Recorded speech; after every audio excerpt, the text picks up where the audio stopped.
And there's a moment in the New Testament where Jesus is walking and someone comes up to him asking Jesus to remove a demon from his son. And this demon had taken over, had possessed the son since he was a child. For years and years, this demon had been possessing this boy. And this man runs up to Jesus and, says, Jesus, I if you can, please remove the demon from my son. And what was happening was, prior to this, the apostles, in which Jesus gave authority to drive out demons, they couldn't drive out this demon because their faith was too little. And so the man, the father of this story, runs up to Jesus and he's asking, if you can, please remove the demon from my son. And Jesus asked him, what do you mean, if I can? And he questions his faith a little bit. And the father said something remarkable. Jesus asks him about his faith. He asks him if he truly believes. And the father says, yes, I believe, but help my unbelief. He wasn't afraid to admit to God that he had doubts, he had worries, he had issues, he had unbelief.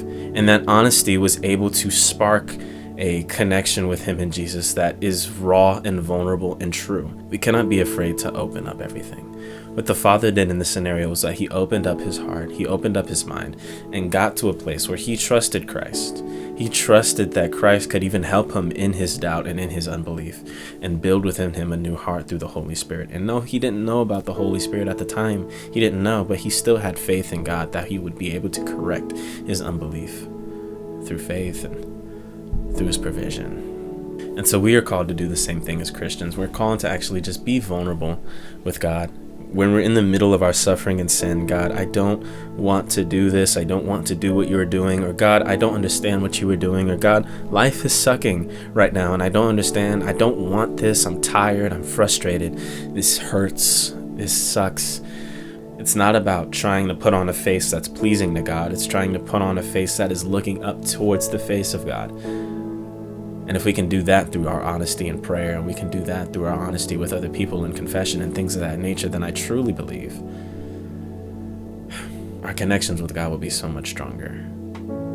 And not because we're putting in any extra work that is warranting us favor from God, but just because of his grace, just because he's a gracious God and he enjoys our honesty. He enjoys when we don't hold anything back, and he can see the true selves. He can see his creation. He can see his son, his daughter in their truest, most purest form. And that is revealed in confession.